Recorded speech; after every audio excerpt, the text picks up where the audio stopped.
The crystal glass shattered against marble flooring as Elena watched her life's work crumble in real time. On the restaurant's flat screen, stock prices plummeted, her family's empire hemorrhaging millions per second.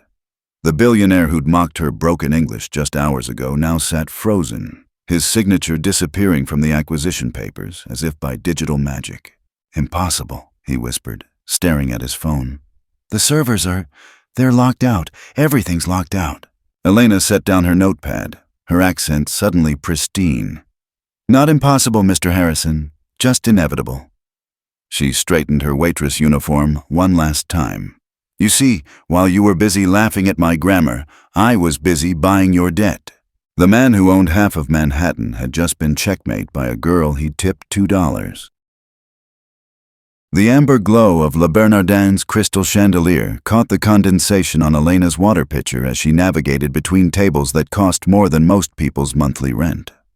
The restaurant hummed with the kind of quiet power that only came with serious money. The soft clink of silverware against bone china, hushed conversations about mergers and acquisitions, the occasional burst of laughter from men who'd never worried about their next meal. Elena moved through this world like a ghost, invisible to the power brokers who saw her uniform as a sign of her station rather than her choice. If you're watching this story unfold from your phone during a lunch break, wondering how the underdog wins, comment below where you're tuning in from, because what happens next proves that sometimes the most dangerous person in the room is the one everyone underestimates. Marcus Harrison swept through the entrance like he owned the building, which, Elena noted silently, he probably did through one of his shell companies. 6 feet of tailored confidence in a Tom Ford suit that cost more than Elena's rent, he commanded attention without asking for it. His entourage followed in formation. 2 nervous associates clutching tablets, a blonde assistant who looked like she'd stepped off a magazine cover, and a security detail that tried to blend into the background. Elena watched from behind the service station as the maitre d' practically genuflected while escorting them to the prime corner table, the one with floor-to-ceiling windows overlooking Central Park, where deals worth billions had been sealed over wine that cost thousands per bottle. The head waiter, Philippe, glided over to Elena with the practiced urgency of someone who'd served Manhattan's elite for 20 years. "Table 12 needs immediate attention," he murmured in his refined French accent, his eyes darting toward Harrison's table. "Mr. Harrison is particular about his service?" Elena nodded, understanding the subtext. Harrison was the kind of customer who could make or break careers with a single phone call to the owner.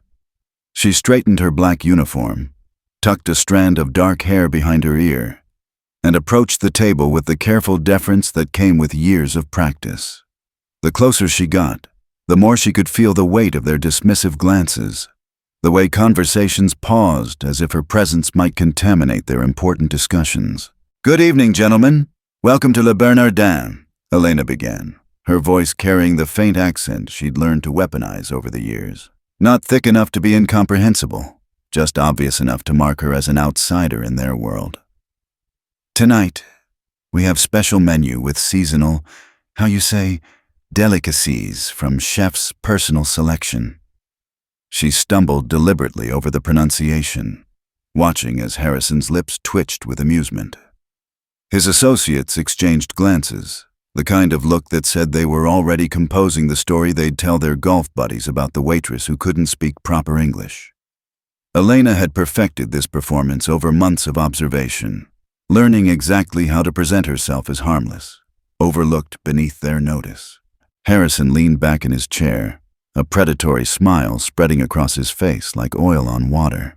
"Well, well," he drawled, his voice carrying the casual cruelty of someone who'd never faced real consequences for his words. "Looks like they're really scraping the bottom of the barrel for staff these days." His associates chuckled on cue, the sound sharp and ugly in the restaurant's refined atmosphere. "Tell me, sweetheart, did you graduate from English as a second language, or are you still working on it?" The blonde assistant, Sarah Chen, according to the reservation, looked uncomfortable but said nothing, her manicured fingers fidgeting with her phone.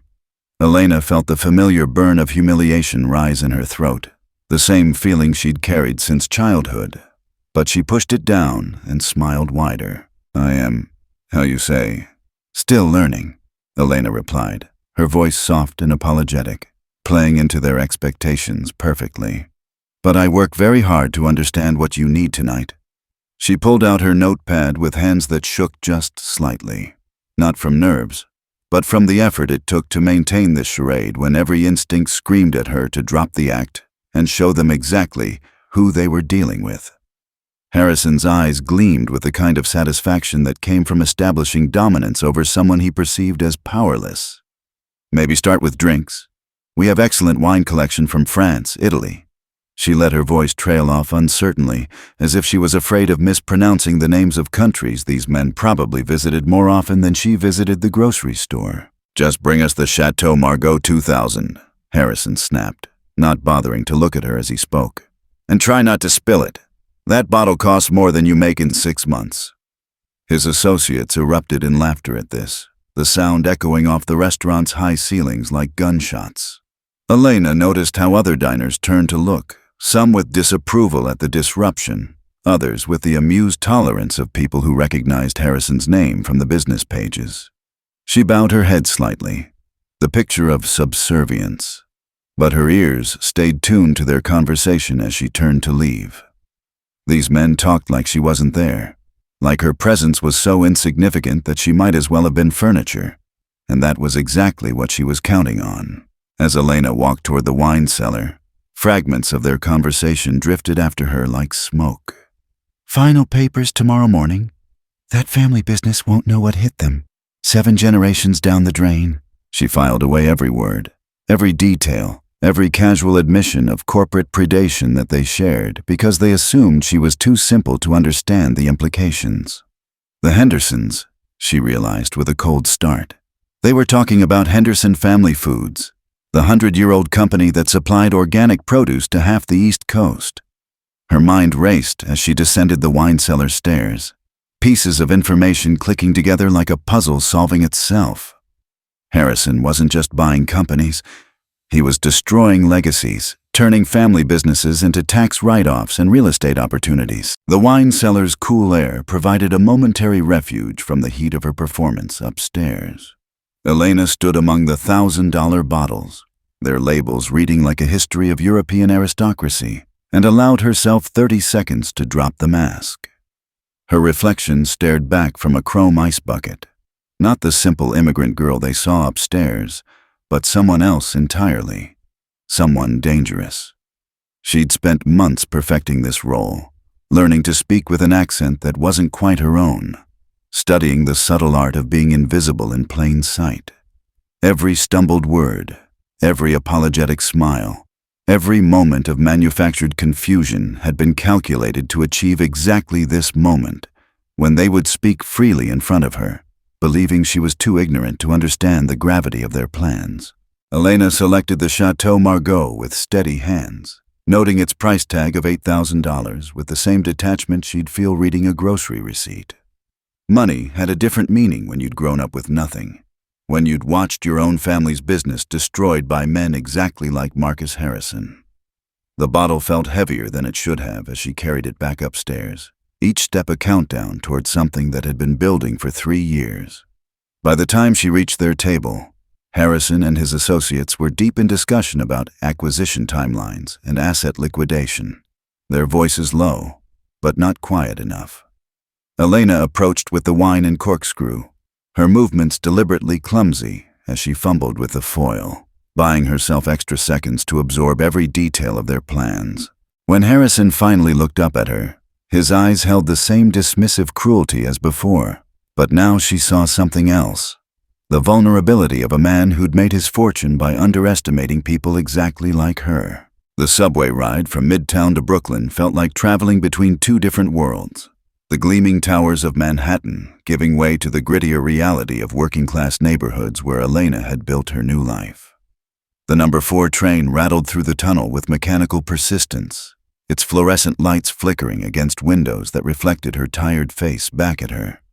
Around her, other night shift workers dozed against the plastic seats, hospital orderlies still in scrubs, security guards heading home from office buildings, cleaning crews with vacuum marks still visible on their uniforms.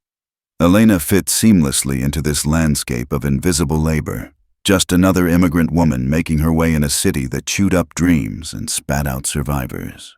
But underneath her waitress uniform, beneath the carefully crafted performance of helplessness she'd maintained all evening, something else entirely was brewing. Her studio apartment in Sunset Park looked like a contradiction from the moment she stepped inside. The front half maintained the illusion perfectly. Second-hand furniture that had seen better decades. A kitchenette with appliances that wheezed with age. Walls painted the kind of beige that landlords used to hide water stains and previous tenants' mistakes. But the back corner, hidden behind a strategically placed bookshelf filled with ESL textbooks and romance novels, told a completely different story. Elena pulled away the false wall panel to reveal what looked like mission control for a small space program. 6 monitors arranged in a perfect arc, their screens casting blue light across keyboards that cost more than most people's computers. Servers humming quietly in soundproof cases that had been custom-built to look like storage containers. The transformation from bumbling waitress to digital predator took exactly 90 seconds. Elena shed her uniform like snakeskin, trading it for yoga pants and an old MIT hoodie that she'd kept as a reminder of who she used to be before the world had tried to erase her. Her fingers flew across the keyboards with the muscle memory of someone who'd learned to code before she'd learned to drive, pulling up windows and terminals that would have looked like digital hieroglyphics to anyone else. The first screen showed real-time financial data streaming from Harrison Industries, stock prices, trading volumes, debt positions, cash flow statements that painted a picture of empire built on increasingly shaky foundations. The second monitor displayed social media feeds and news alerts, tracking every mention of Harrison's name across the digital landscape. The remaining screens held tools that existed in legal gray areas: network scanners, encrypted communication channels, algorithmic trading platforms that could move millions of dollars with a single command. The photograph on her desk was the only personal item in this digital fortress, its edges worn soft from years of handling. Elena's younger self smiled back at her from behind wire-rimmed glasses, standing next to a man whose eyes held the same intelligent fire that now burned in her own. Dr. Victor Restrepo had been more than her father. He'd been her first programming teacher, her chess partner, her introduction to the idea that technology could be used to level playing fields that had been tilted against people like them since before they were born. His organic farming operation had been a modest success story, a family business that employed half their small town while pioneering sustainable agriculture techniques that major corporations would later steal and patent. Until Harrison Industries had decided that their land was worth more as a shopping mall than as farmland, and her father's refusal to sell had become an inconvenience to be eliminated. The hostile takeover had been surgical in its precision and devastating in its thoroughness. Harrison's lawyers had found environmental violations that hadn't existed until they'd planted evidence, labor disputes that materialized out of nowhere when paid agitators infiltrated the workforce, safety inspections that failed because the inspectors had been bought and paid for months in advance. Elena had watched from her freshman dorm at MIT as her family's century-old business crumbled in real time, her father's health deteriorating with each legal blow until his heart simply couldn't take any more stress. The funeral had been closed casket, not because of the heart attack, but because of what the stress had done to the man who'd taught her that intelligence without purpose was just a fancy way of being useless. Now, 3 years later, Elena had purpose enough for several lifetimes. The servers in her apartment contained financial records that would make Securities and Exchange Commission investigators weep with joy. Shell companies within shell companies, offshore accounts that traced back to Harrison's personal piggy bank, regulatory violations that stretched back over a decade. But more importantly, they contained the acquisition details she'd overheard tonight, cross-referenced with public records that told a story of systematic corporate murder. Henderson Family Foods was just the latest victim in a pattern that stretched across multiple states and countless family businesses, each one destroyed not because it was unprofitable, but because the real estate underneath it was worth more than the legacy above it. Elena's fingers paused over the keyboard as she pulled up the Henderson family's public statements from the past 6 months. James Henderson, 67 years old and fourth-generation owner, speaking to local news about his company's commitment to organic farming and fair labor practices. His daughter Sarah, 32, recently returned from agricultural college with plans to expand their sustainable packaging initiatives. His grandson Tyler, 8 years old, already learning to drive the tractors that would never be his inheritance if Harrison had his way. These weren't just names on a balance sheet. They were real people whose lives were about to be destroyed by the same machinery that had crushed her father's dreams. The encrypted message system crackled to life with notifications from contacts whose real names Elena had never learned. These were the digital mercenaries of the modern economy, former hedge fund quants who'd grown disgusted with legal theft, Silicon Valley dropouts who'd decided that disruption worked both ways, financial analysts who discovered that the house always won unless someone changed the rules of the game. They called themselves the Collective, though Elena suspected that was just another layer of misdirection in a world where truth was whatever you could afford to make it. What mattered was their shared understanding that people like Marcus Harrison had rigged the system so thoroughly that working within it was just another form of surrender. The plan that began forming on Elena's screens would have impressed her MIT professors and horrified her father in equal measure. It started with a simple observation that most people missed. Harrison's empire looked solid from the outside, but its foundation was pure leverage. He didn't own the buildings that bore his name. He owned the debt that controlled them. His corporate structure was a house of cards built on borrowed money, each acquisition financed by the assets of the previous acquisition, a feedback loop that worked beautifully as long as the music kept playing. But Elena had spent 3 years learning to read the subtle signs that preceded financial earthquakes, and she could see the hairline fractures that would become fault lines the moment someone applied pressure in exactly the right place. Her phone buzzed with a text from Philippe at the restaurant, checking to make sure she'd gotten home safely after her encounter with Harrison's table. "Difficult customers tonight," he'd written in his careful English, "but you handled them with grace." Elena smiled at the irony as she typed back her thanks. If only Philippe knew that the grace he'd witnessed was just the opening move in a game that Harrison didn't even know he was playing yet. She pulled up Harrison Industries' debt portfolio on her largest monitor, her eyes tracing the complex web of financial obligations that kept his empire spinning. Tomorrow, she would begin the process of acquiring those debts piece by piece, using shell companies and offshore accounts that would make her ownership invisible until it was far too late for Harrison to react. By the time he realized what was happening, she would already hold the power to destroy everything he'd built on the graves of better people. The fluorescent lights of the 24-hour diner cast harsh shadows across Elena's laptop screen as she nursed her third cup of coffee and pretended to study for non-existent community college courses. The all-night establishment on Atlantic Avenue served as her mobile office when the apartment's walls started closing in, its vinyl booths filled with insomniacs, third-shift workers grabbing breakfast before dawn, and other digital nomads who discovered that public Wi-Fi and refillable coffee created the perfect environment for activities that couldn't be traced back to residential internet connections. The waitress, a woman named Carmen who worked 3 jobs to support her kids, had stopped asking Elena what she was studying hours ago, recognizing another hustler grinding through the small hours when normal people slept. Elena's fingers moved across the keyboard with surgical precision as she navigated through layers of financial networks that most people didn't know existed. The dark web had evolved far beyond its reputation as a marketplace for illegal goods. Now it served as Wall Street's shadow twin, where legitimate financial instruments traded hands through channels that regulatory agencies couldn't monitor. Here, corporate debt changed ownership like poker chips in a backroom game, with buyers and sellers hidden behind encryption protocols that made Swiss banking secrecy look like broadcasting on live television. Elena had spent 2 years earning credibility in these circles, building a reputation as someone who could move large amounts of money quickly and quietly, always delivering exactly what she promised without asking unnecessary questions. The first target appeared on her screen like a glowing weak point in Harrison's financial armor.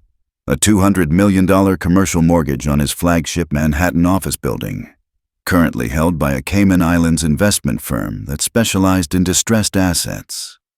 Elena's research had revealed that the firm was struggling with liquidity issues following a series of bad bets on cryptocurrency ventures, making them perfect candidates for a quick sale to the right buyer. She opened an encrypted communication channel and began crafting a purchase offer that would seem too good to refuse. Full asking price, plus a 10% premium, with payment guaranteed within 48 hours through verified escrow accounts. The beauty of desperate sellers was that they rarely asked difficult questions about their buyers' motivations. While she waited for responses from the Cayman Islands, Elena pulled up the more complex puzzle of Harrison's leveraged buyout structure. His method was elegant in its brutality. Identify family businesses with valuable real estate. Acquire them through shell companies using borrowed money secured against the target company's own assets. Then liquidate everything that couldn't be monetized immediately. It was financial cannibalism disguised as business strategy, leaving behind empty lots where multi-generational dreams used to stand. But the system that made this possible also created vulnerabilities that someone with Elena's skill set could exploit. Every leveraged position was a potential pressure point, every borrowed dollar a thread that could unravel the entire tapestry if pulled correctly. Her phone vibrated with a response from the collective. 3 separate financial engineers in different time zones who'd been waiting for exactly this kind of opportunity. Tokyo confirmed that they could structure the debt purchases through a series of Japanese investment vehicles that would be virtually impossible to trace back to Elena's true identity. London verified that European banking regulations provided perfect cover for the kind of rapid asset transfers she needed to execute. Singapore reported that Southeast Asian markets offered the most advantageous exchange rates for converting the cryptocurrency reserves she'd been accumulating into traditional currency. The machinery of global finance that Harrison used to destroy his victims could be turned against him with the same ruthless efficiency. Elena's laptop screen split into multiple windows as she began orchestrating the most complex financial operation of her career. The first wave targeted Harrison's commercial real estate holdings. Office buildings, retail spaces, luxury developments that formed the visible symbols of his empire. These properties looked impressive on balance sheets, but Elena's analysis revealed that most of them were mortgaged to the hilt.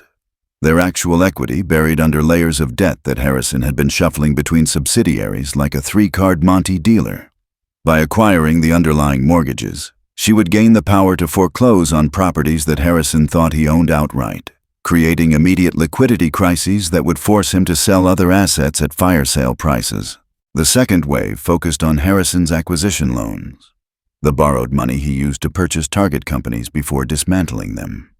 These loans were typically secured by the assets of the companies being acquired, creating a perverse incentive structure where Harrison profited even if the businesses failed completely. But Elena had identified a crucial weakness in this system. Most of the loans contained cross-default clauses that meant if Harrison defaulted on any single obligation, his creditors could demand immediate payment on all related debts. By strategically triggering defaults on carefully chosen loans, she could create a cascade effect that would bring down his entire leveraged empire like a controlled demolition. The diner's atmosphere shifted as the pre-dawn crowd began filtering in. Construction workers grabbing coffee and donuts before heading to job sites. Hospital staff ending their overnight shifts. Delivery drivers preparing for the morning rush. Elena felt invisible among these honest workers. Another anonymous figure hunched over a laptop in a city full of ambitious strivers. But beneath the surface, she was orchestrating financial warfare that would have impressed the merger and acquisition specialists at Goldman Sachs. Her phone displayed a steady stream of confirmations as debt purchases went through. Each transaction another thread in the noose she was weaving around Harrison's neck. At 6:30 in the morning, Elena received the message she'd been waiting for. The Cayman Islands firm had accepted her offer for Harrison's office building mortgage, along with 2 smaller properties in Brooklyn that served as collateral for his expansion into outer borough real estate. The purchase price of $350 million would be transferred within 12 hours through a Byzantine network of shell companies that traced back to cryptocurrency wallets she'd established years earlier. Harrison would wake up to find that a significant portion of his empire's foundation had shifted overnight, though it would take his accountants weeks to understand the implications of what had happened. Elena closed her laptop and walked to the diner's bathroom, where she allowed herself 60 seconds to stare at her reflection in the cracked mirror above the sink. The woman looking back at her bore little resemblance to the helpless waitress who'd served Harrison's table the night before. This woman had the eyes of someone who'd learned to play a game where the stakes were measured in lives destroyed and legacies erased, where losing meant watching everything you'd ever cared about burn, while the people responsible moved on to their next target. She splashed cold water on her face and returned to her booth, where Carmen was refilling her coffee cup with the practiced indifference of someone who'd seen every kind of all-nighter the city could produce. "Long night?" Carmen asked, her voice carrying the tired warmth of someone who understood that sometimes survival required burning the candle at both ends. "Long 3 years," Elena replied, surprising herself with her honesty. She left a $20 tip on a $4 check and walked out into the gray pre-dawn light that was beginning to creep across Brooklyn's skyline. Somewhere in Manhattan, Marcus Harrison was probably sleeping peacefully in his penthouse apartment, secure in the knowledge that his empire was built on foundations too solid to shake. In approximately 6 hours, when the markets opened and the previous night's transactions began posting to his accounts, he would discover just how wrong that assumption had been. Elena hailed a cab and gave the driver an address in Queens, another diner, another anonymous Wi-Fi connection, another few hours of work that would tighten the noose around the neck of a man who'd never imagined that his victims might learn to bite back. Marcus Harrison's morning routine had remained unchanged for 15 years. 6 a.m. workout in his penthouse gym, protein shake prepared by his live-in chef, 45 minutes of financial news while his personal stylist selected the day's wardrobe. The Wall Street Journal lay folded beside his breakfast plate, its headlines reflecting the stable world of predictable market movements and quarterly earnings reports that had made him rich enough to buy small countries. But as he scrolled through his phone's notifications, something felt different about this particular Tuesday morning. His stock portfolio, which usually moved with the steady rhythm of a metronome, showed unusual volatility that made his chest tighten with the first stirrings of genuine concern. Harrison Industries had opened down 3 points in overseas trading, an anomaly that his analysts would normally attribute to random market fluctuations or profit-taking by institutional investors. But the pattern of selling pressure seemed oddly coordinated, too focused to be coincidental, too strategic to be panic. Marcus called his chief financial officer before 7 a.m., something he hadn't done in 5 years, and demanded an immediate analysis of who was moving large blocks of his company's stock. The CFO promised answers within the hour, but the nervous tremor in his voice suggested that he was seeing the same inexplicable patterns that had begun haunting Marcus's own data feeds. Elena arrived at Le Bernardin for the lunch shift with dark circles under her eyes and the kind of exhaustion that came from orchestrating financial warfare while maintaining a perfect performance of helpless immigrant struggling to make ends meet. Philippe took one look at her and suggested she go home early, but Elena insisted she felt fine. She needed to be here today, needed to witness Harrison's reaction when his carefully constructed world began showing its first cracks. She tied her apron with hands that shook slightly from too much caffeine and too little sleep. But her mind remained sharp as a scalpel, calculating each move in a game that was accelerating beyond Harrison's ability to control. The lunch crowd at Le Bernardin moved through its familiar rhythms. Power lunches between investment bankers, quiet celebrations of closed deals, the occasional celebrity trying to eat in peace while paparazzi lurked outside. But Elena's attention focused entirely on table 12. Where Harrison sat with his inner circle looking decidedly less confident than he had the night before. His usual swagger had been replaced by the tight-lipped concentration of someone trying to solve a puzzle with pieces that didn't quite fit together. Sarah Chen, his chief of staff, kept glancing at her phone with the expression of someone watching a car accident in slow motion. Elena approached their table with the same careful deference as always, her notepad ready to record their orders while her ears strained to catch fragments of conversation that might reveal how much they'd figured out about what was happening to their empire. "Good afternoon, Mr. Harrison," she began, her accent perhaps slightly thicker than usual as she played into their expectations of her linguistic limitations. "Today we have special lunch menu with fresh seafood from Maine. Very delicious preparations from our chef." She smiled, the same apologetic smile that had made her invisible to them yesterday. But today she could see Harrison's eyes dart toward her with something approaching paranoia. "Just coffee," Harrison snapped, his voice carrying an edge that hadn't been there 24 hours earlier. "And tell your busboy to stop hovering. Every time I look up, someone from your staff is lurking around our table." Elena's pulse quickened as she realized that Harrison's survival instincts were starting to activate, that the pressure she'd applied was beginning to generate exactly the kind of paranoid hypervigilance that made powerful men dangerous. She nodded apologetically and retreated to the coffee station, where she could still hear their conversation while appearing to focus on mundane tasks like polishing silverware and checking napkin supplies. The fragments she caught painted a picture of an empire under siege from an enemy they couldn't identify. 20 million in margin calls before noon. Whoever's doing this has access to information that should be impossible to obtain. Pattern suggests someone with inside knowledge of our acquisition timeline. Sarah Chen was speaking in the clipped tones of someone delivering bad news to people who weren't accustomed to hearing it. The Henderson family foods deal is still on track, but our credit lines are getting squeezed from multiple directions simultaneously. Someone's been acquiring our debt instruments through shell companies faster than we can track the transactions. Elena felt a cold satisfaction spread through her chest as she listened to Harrison's world beginning to crack apart in real time. The man who'd humiliated her yesterday over her supposed language barriers was now struggling to understand financial concepts that she'd mastered before she could legally drink. Every confused question he asked his staff, every desperate attempt to regain control of a situation that was spiraling beyond his comprehension, served as evidence that the universe occasionally provided justice for people patient enough to architect it properly. "Sir, I think we need to consider the possibility that this is a coordinated attack," Sarah was saying, her voice barely above a whisper, despite the restaurant's ambient noise providing natural cover for sensitive conversations. "The timing is too precise, the targeting too specific for this to be random market pressure.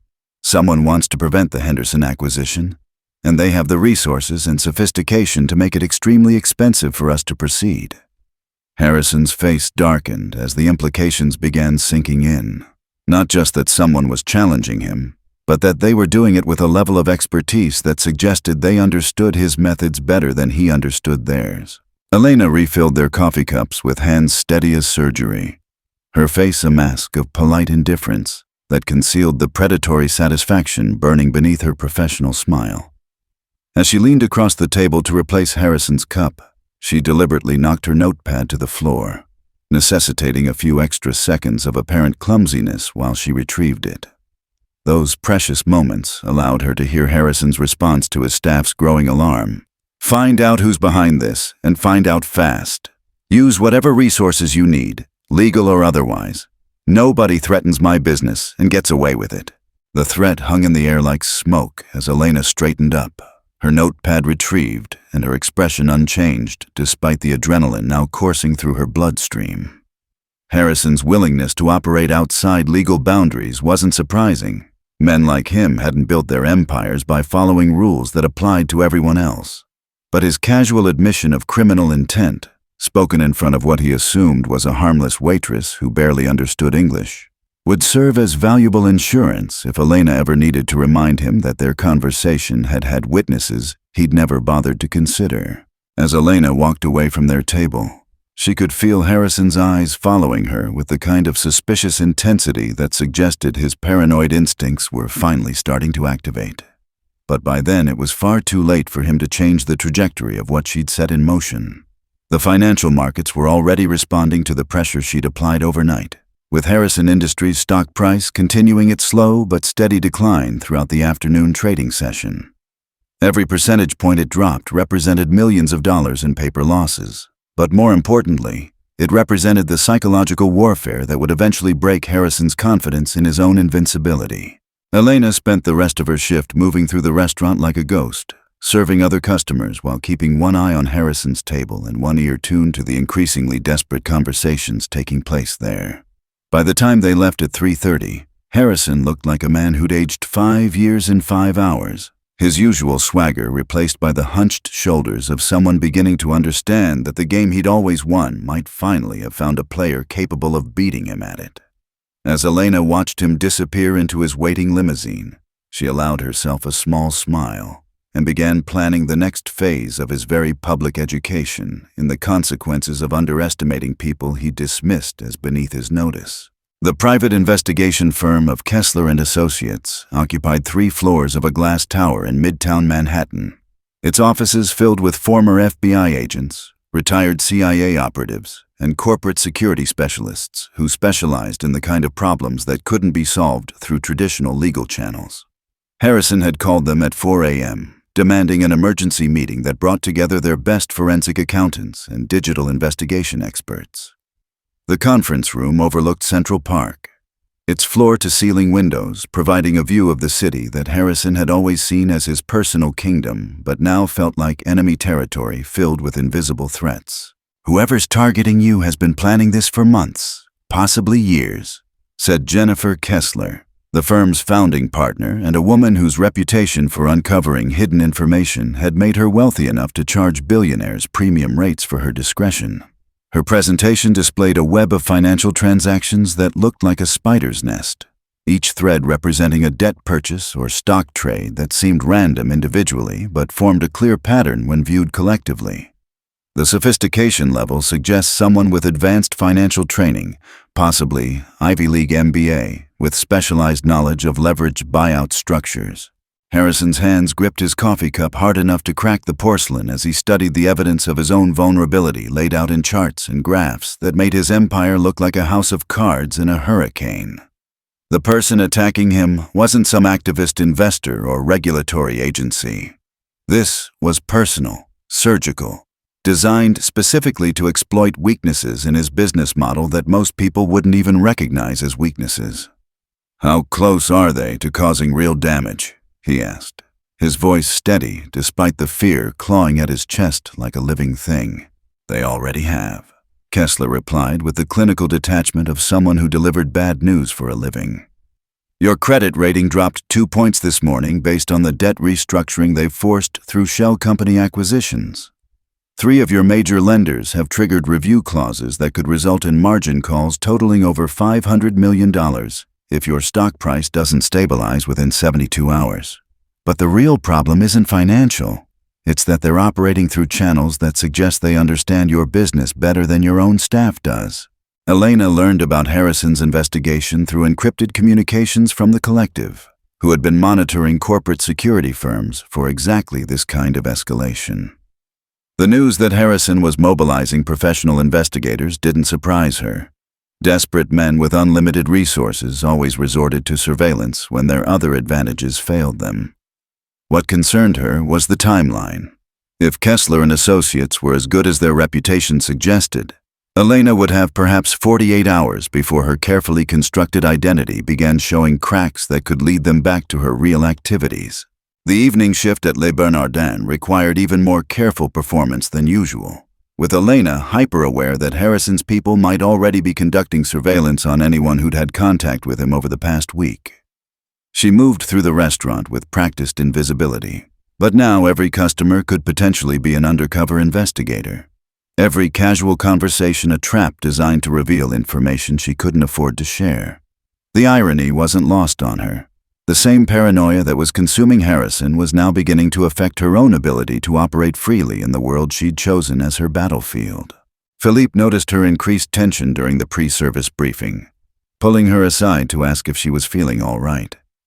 "You seem, on edge tonight," he observed in his gentle French accent, his eyes holding the kind of paternal concern that made Elena remember why she'd chosen this restaurant for her cover identity. Philippe treated his staff like family, protecting them from difficult customers and ensuring they felt valued rather than invisible. The thought that her war with Harrison might eventually put Philippe or her other colleagues in danger added another layer of moral complexity to an equation that was already straining her conscience. "Just tired," Elena replied, offering the same apologetic smile that had become her trademark among the staff. "Maybe too much studying for school, not enough sleep." The lie came easily now, after months of practice. but she could see in Philippe's eyes that he wasn't entirely convinced. Elena made a mental note to be more careful about maintaining her cover story. The last thing she needed was well-meaning colleagues asking questions that might draw attention to the gaps in her fabricated background.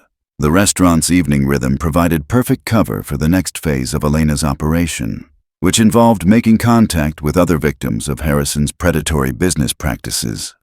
Her research had identified 17 families whose businesses had been destroyed by Harrison over the past decade, most of them now struggling to rebuild their lives from the wreckage of multi-generational enterprises. Elena had been reaching out to them through carefully crafted social media messages, positioning herself as a journalist researching corporate malfeasance, while gradually revealing that she had access to information that could help them seek justice. During her break, Elena checked her encrypted communications to find responses from 3 Henderson family members who were willing to share their story about Harrison's ongoing attempt to destroy their organic farming operation. James Henderson himself had written a detailed account of the suspicious regulatory violations that had appeared suddenly in his company's files, environmental infractions that seemed designed to justify a hostile takeover rather than address legitimate safety concerns.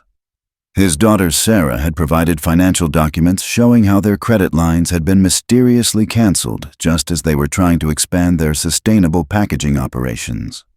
Most importantly, they'd agreed to coordinate their legal response with other Harrison victims, creating a united front that would be much harder for Harrison to dismiss or intimidate. Elena's phone buzzed with a text from an unknown number. "Coffee tomorrow? I have information about your research project." The message was unsigned, but Elena's digital security protocols identified it as coming from someone using advanced encryption and routing their communications through multiple proxy servers. Either this was a breakthrough contact from another Harrison victim who preferred extreme caution, or Harrison's investigators had already identified her journalistic cover story and were setting a trap. Elena stared at the message for 30 seconds, calculating the risks of engagement against the potential intelligence value, before typing back a simple response. "Public place. Your choice of location." The final hours of her shift passed with agonizing slowness as Elena struggled to maintain normal behavior while her mind raced through contingency plans and escape routes. Every customer who paid with cash instead of credit cards, every diner who seemed more interested in observing the staff than enjoying their meal, every casual conversation that felt slightly too probing. All of it could be evidence that Harrison's investigation was closing in faster than she'd anticipated. By the time she hung up her apron at midnight, Elena had made a decision that would accelerate her timeline considerably. If Harrison wanted to hunt her, she would give him prey that would lead him exactly where she wanted him to go. Elena's reflection in the restaurant's bathroom mirror showed a woman who was beginning to show the strain of maintaining a double life under increasing pressure. The careful makeup that concealed her exhaustion, the practiced smile that hid her predatory intelligence, the humble posture that disguised her growing confidence. All of it was becoming harder to maintain as the stakes escalated beyond simple financial warfare into a battle for survival. But beneath the surface exhaustion, her eyes held the cold fire of someone who decided that retreat was no longer an option. Harrison had started this game by humiliating her because he thought she was powerless. Now she would finish it by teaching him the difference between actual power and the illusion of control that money provided to men who'd never faced a real challenge to their dominance. Tomorrow's meeting would either provide her with new allies in her war against Harrison, or it would force her to demonstrate just how dangerous she became when cornered by people who still thought she was nothing more than a frightened immigrant girl with broken English and limited options. The coffee shop in Soho buzzed with the familiar energy of New York's creative class. Artists working on laptops, writers scribbling in notebooks, entrepreneurs pitching ideas over expensive lattes that cost more than some people's hourly wages. Elena arrived 15 minutes early, choosing a corner table with clear sightlines to all entrances and exits, her training in digital security extending to physical surveillance techniques that she'd learned during her years of planning for this moment. The woman who approached her table at exactly 2 p.m. looked nothing like what Elena had expected from their encrypted communications. But that was often the case when digital personas met physical reality in a world where everyone maintained multiple identities. Sarah Chen moved with the confident stride of someone accustomed to boardrooms and corner offices, her designer handbag and tailored blazer marking her as successful even by Manhattan standards. But as she slid into the seat across from Elena, her eyes held the calculating intelligence of someone who'd learned to read people's weaknesses for a living. "You're not really a journalist, are you?" she said without preamble, her voice carrying the slight accent of someone who'd been born in America, but raised in a household where English was the second language. "The encryption protocols you used to contact me are military grade, way beyond what any freelance writer would know how to implement." Elena felt her carefully constructed cover story beginning to crumble in real time, but her training in improvisation kicked in before panic could take hold. "You're not really interested in helping Harrison's victims either," she replied, studying Sarah's micro-expressions for tells that would reveal whether this was a trap or an opportunity. "Your digital footprint shows connections to Harrison Industries that go back 3 years, which means you're either his employee or his enemy. Given that you're here instead of calling the police, I'm betting on employee." The admission hung between them like a challenge, each woman waiting to see who would reveal their true intentions first. Sarah's laugh was sharp and bitter, cutting through the coffee shop's ambient noise like a blade. "Employee is such an inadequate word for what I am to Marcus Harrison," she said, pulling out a tablet and sliding it across the table. The screen displayed financial documents that made Elena's pulse spike with recognition. These were Harrison Industries' internal acquisition files, complete with due diligence reports and strategic planning memos that should have been impossible for anyone outside the company's inner circle to access. "I'm his chief intelligence officer, his strategic planning coordinator, and his personal fixer for problems that require creative solutions. I'm also the daughter of the family that owned Chen Agricultural Systems before Harrison destroyed it to build a shopping mall." The revelation hit Elena like a physical blow, reshaping everything she thought she understood about the game she'd been playing. Sarah Chen wasn't just another corporate executive. She was another victim who'd infiltrated Harrison's organization from the inside, spending 3 years building trust and gathering intelligence while waiting for the right moment to strike. Elena's mind raced through the implications. If Sarah had been planning her own revenge operation, then Elena's external attack might have compromised years of careful positioning.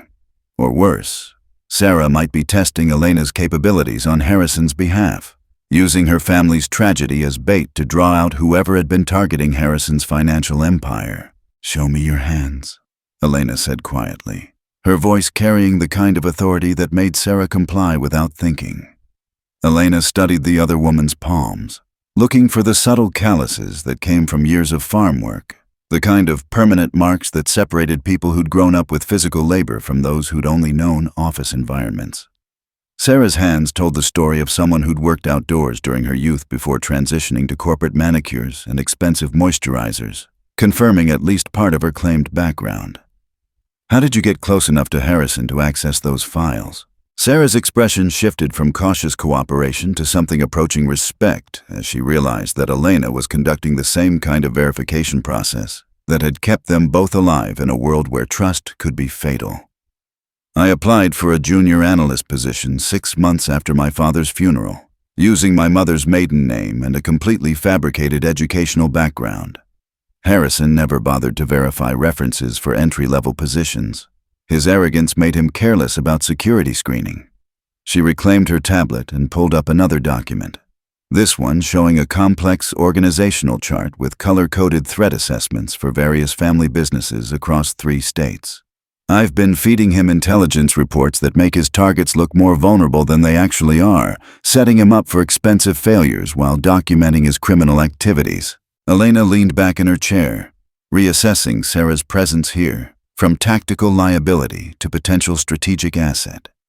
"If you've been sabotaging him from the inside for 3 years, why haven't you destroyed him already?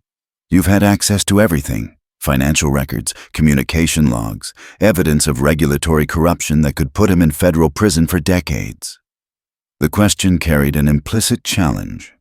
Either Sarah lacked the capability to finish what she'd started, or she had some other agenda that required keeping Harrison functional despite her desire for revenge.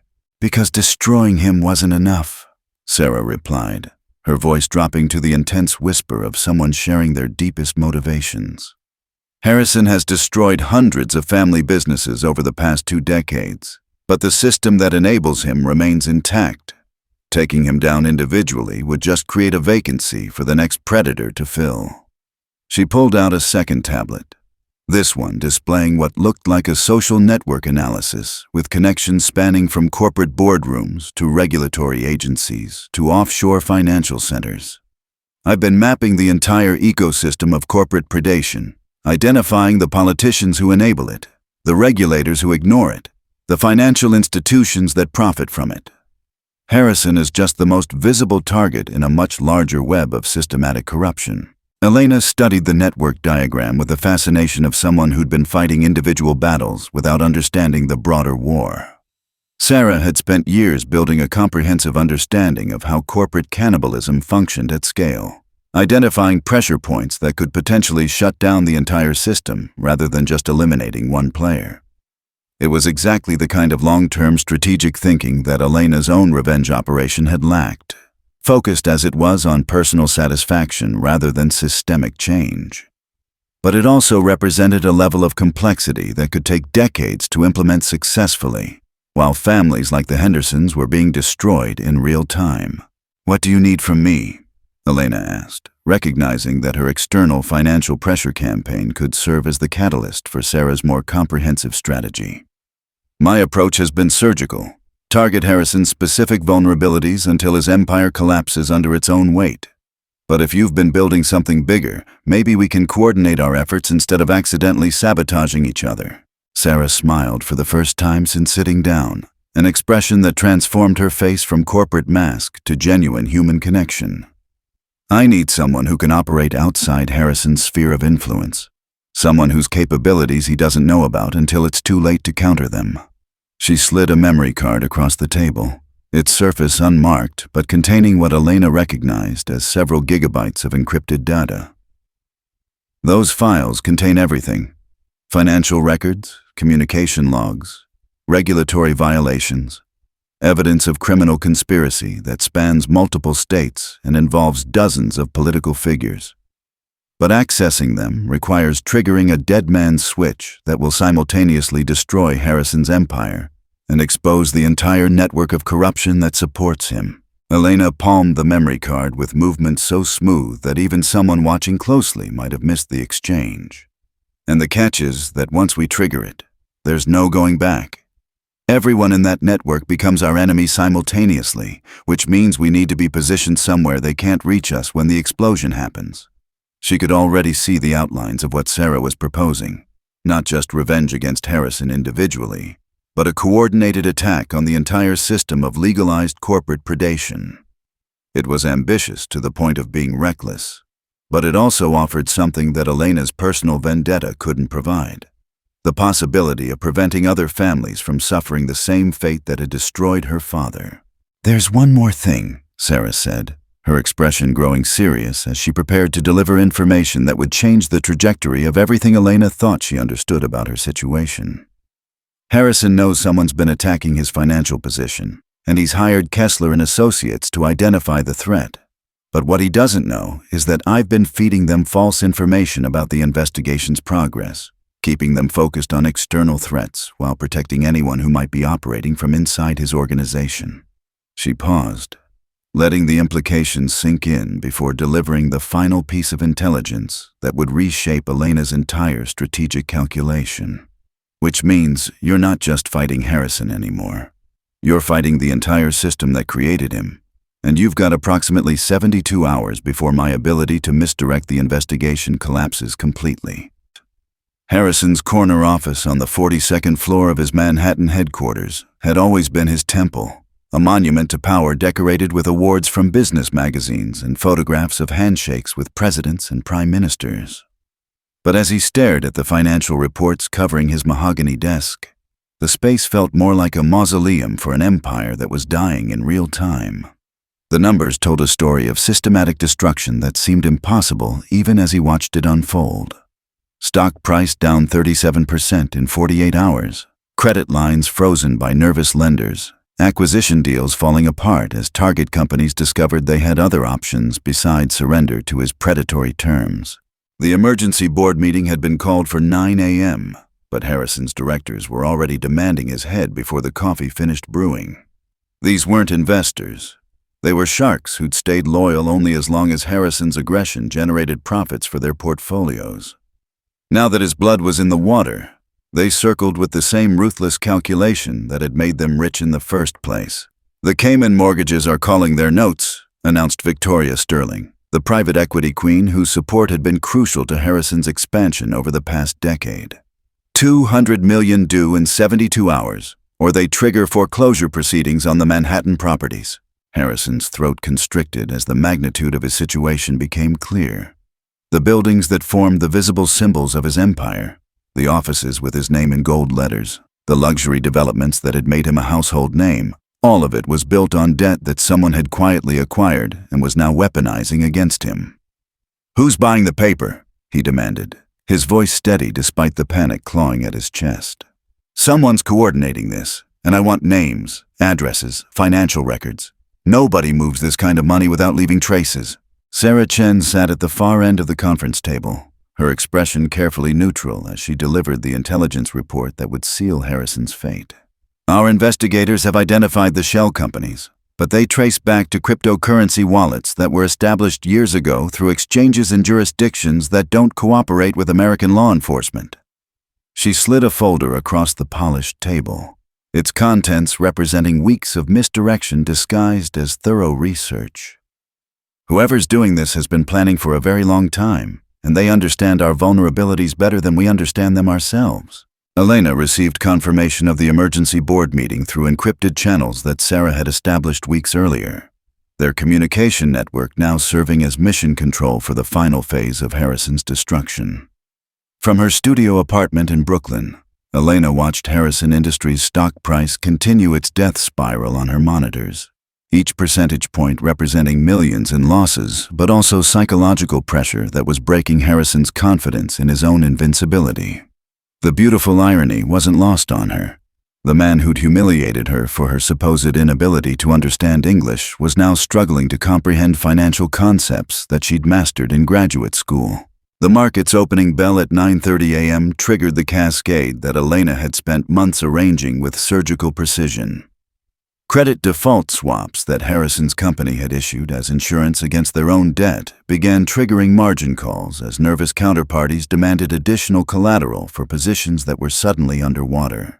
The leverage that had amplified Harrison's profits during good times now amplified his losses with mathematical brutality, each forced sale driving down asset values that secured other loans in an accelerating spiral toward bankruptcy. Elena watched the destruction with the detached fascination of someone observing a controlled demolition that she'd engineered to the smallest detail. Philippe called Elena's phone at 10:15 with news that made her pulse spike with satisfaction. "I thought you should know," he said in his careful English. "Mr. Harrison canceled his reservation for tonight. His assistant called to say they're dealing with some kind of business emergency." Elena thanked him for the information while her screens displayed the Reuters headline that would define Harrison's legacy. Harrison Industries stock halted after 50% drop amid liquidity crisis.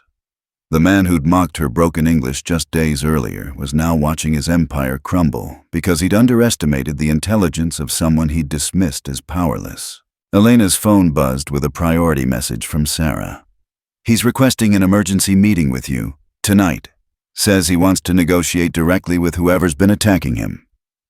The proposal was exactly what Elena had been waiting for. Harrison's acknowledgement that his usual tactics had failed, that he was dealing with an adversary who operated on his level or above it. But it also represented the moment of maximum danger, when cornered predators became most unpredictable and most willing to use violence to escape situations that money couldn't solve. The late afternoon sun cast long shadows across Elena's apartment as she prepared for what would likely be the final confrontation of a war that had begun with her father's death 3 years earlier. She selected her outfit with the same strategic precision that had guided every other aspect of her campaign, not the humble waitress uniform that had made her invisible, but the kind of understated elegance that communicated serious money without vulgar display. The woman who would meet Harrison tonight would be someone he'd never seen before, someone whose very existence challenged his assumptions about power, intelligence, and the consequences of treating other people's lives as raw materials for his ambition. Elena's reflection in her bathroom mirror showed a predator preparing to reveal herself to prey that had finally realized it was being hunted. Gone was the careful makeup that had concealed her intelligence behind a mask of harmless incompetence. Gone was the apologetic posture that had made her seem smaller and less threatening than she actually was. The woman looking back at her had the eyes of someone who'd learned to play a game where losing meant watching everything she loved burn, and who discovered that she was very, very good at winning when the stakes were survival itself. Le Bernardin after closing time felt like a different world entirely. Its elegant dining room transformed into a theatrical stage, lit only by emergency lighting and the glow from the street outside. Harrison sat at the same table where he'd humiliated Elena days earlier, but now he was alone except for Sarah Chen, who'd arranged the meeting through channels that kept it off official records. His usual entourage of sycophants and bodyguards had been dismissed, whether from desperation, pride, or some calculation that Elena couldn't decipher from her observation position in the restaurant's shadowed corners. Elena approached the table with movements that carried none of the hesitant servility that had characterized her previous interactions with Harrison. Each step was precise, controlled, radiating the kind of confidence that came from holding all the cards in a game where the other player had finally realized he was beaten. When she spoke, her voice carried no trace of the accent that had made him laugh at her expense. No hint of the linguistic uncertainty that had convinced him she was too simple to understand the implications of his business conversations. "Good evening, Mr. Harrison. I understand you wanted to discuss terms for your surrender." Harrison's face went through a series of transformations as recognition dawned. Confusion, disbelief, rage, and finally, a kind of horrified understanding that reshaped his entire perception of the past week's events. "You," he whispered, the word carrying the weight of someone who just realized that their fundamental assumptions about reality had been completely wrong. "The waitress. You're the one who's been—" His voice trailed off as the magnitude of his miscalculation became clear, as he understood that he'd been outplayed by someone he'd dismissed as beneath his notice. "Dr. Elena Restrepo," she replied, allowing him to hear her real name for the first time. MIT PhD in financial engineering, former quantitative analyst at Goldman Sachs, and daughter of Victor Restrepo, whose organic farming operation you destroyed to build a shopping mall. She placed a folder on the table between them, its contents representing 3 years of careful documentation and strategic planning. "I believe you remember my father, even if you don't remember me. He was the man who refused your first buyout offer, which you found so inconvenient." 6 months later, Elena stood in the same corner office that had once belonged to Marcus Harrison.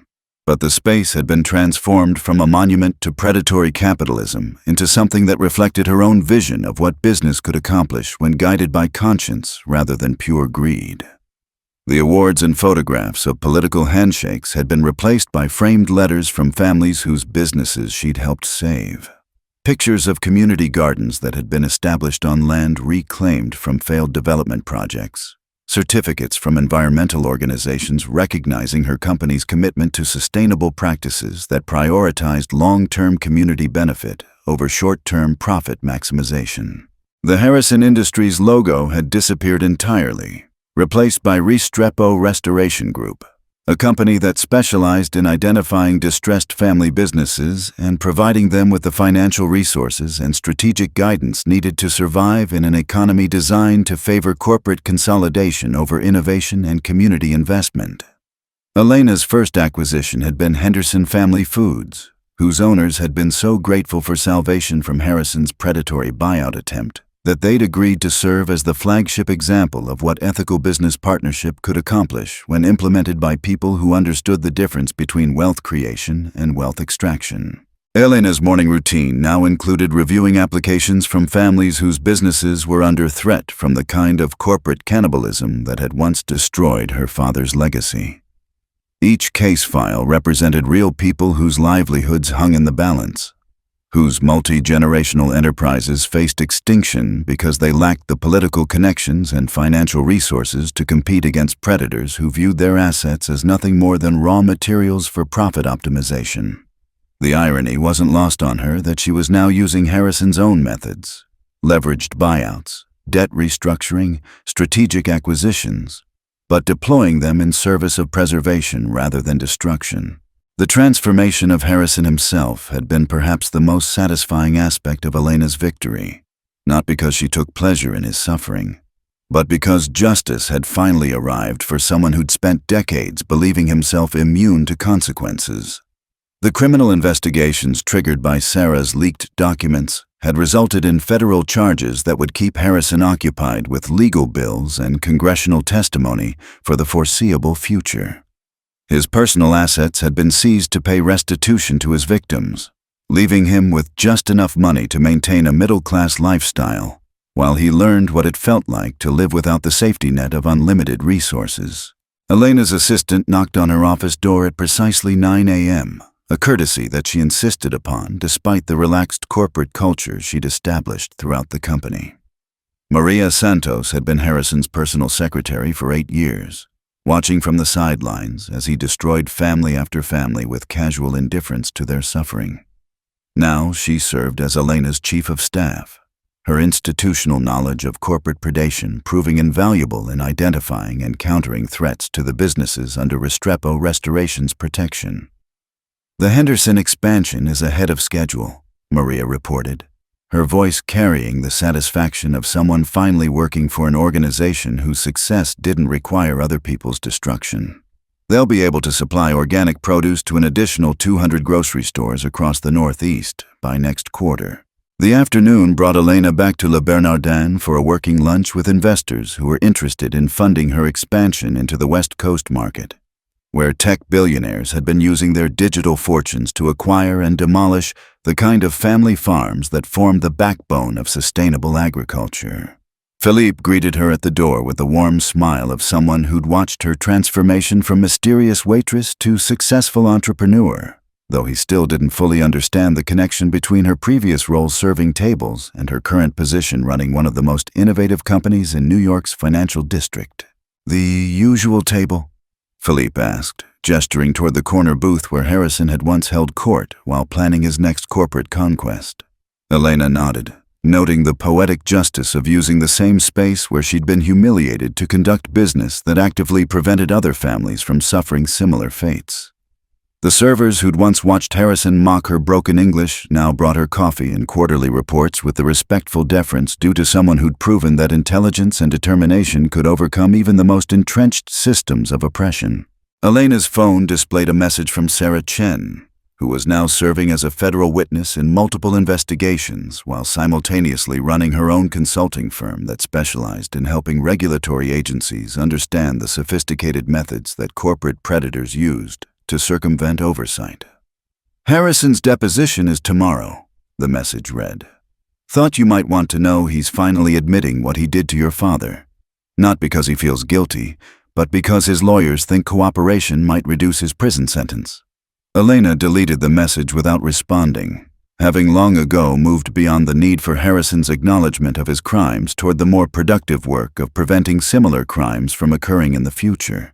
The evening found Elena back in her Brooklyn apartment, but now the space reflected her true identity rather than the carefully crafted cover story that had allowed her to operate under Harrison's nose for months. The hidden computer setup had been replaced by a legitimate home office where she could work on legitimate business without worrying about maintaining fictional personas or covering digital tracks. The photograph of her father still occupied the place of honor on her desk, but now it was surrounded by pictures of the families she'd helped save, the communities that had been preserved, the sustainable businesses that were thriving under her protection rather than being liquidated for profit. Elena's evening ritual included a walk through the community garden that had been established in the empty lot where her father's processing plant had once stood, before Harrison's shopping mall had failed and left behind nothing but cracked concrete and memories of what had been lost. The garden was tended by families from the neighborhood, immigrants like her father had been, people who understood the value of growing things rather than just consuming what others had built. The vegetables and flowers that grew in soil that had been contaminated by years of neglect served as living proof that destruction wasn't permanent, that patient work could restore life to places where only greed had flourished. As Elena sat on a bench overlooking the garden, her phone displayed news alerts about Harrison Industries' bankruptcy proceedings and the ongoing federal investigation into corporate corruption that had expanded to include dozens of politicians and regulatory officials. The network of systematic predation that Sarah had mapped was being dismantled piece by piece, replaced by oversight mechanisms that prioritized community benefit over corporate profit. It was slow work, requiring constant vigilance against the tendency for power to concentrate in the hands of people who confused wealth with worth. But it was possible work for people committed to proving that business could serve purposes beyond enriching those who already had more than they could ever spend. A notification from her company's social media account reminded Elena that tomorrow she would be speaking at a congressional hearing about corporate accountability, sharing her story as both victim and victor in a system that too often favored predators over their prey. The Congressional Committee had specifically requested that she address the role that immigrant entrepreneurs played in American economic innovation, the ways that diversity of background and experience created resilience against the kind of groupthink that enabled systematic corruption. Elena smiled as she composed her testimony, thinking about the perfect English she would use to explain how apparent weakness could become actual strength when guided by intelligence and sustained by purpose. The final image of Elena's story showed her back in Le Bernardin's dining room. But now she was the one being served by wait staff who treated her with genuine respect rather than the performative deference that money could buy. At the next table, a different billionaire was holding court with his own entourage, his voice carrying the same casual arrogance that had once characterized Harrison's approach to people he considered beneath his notice.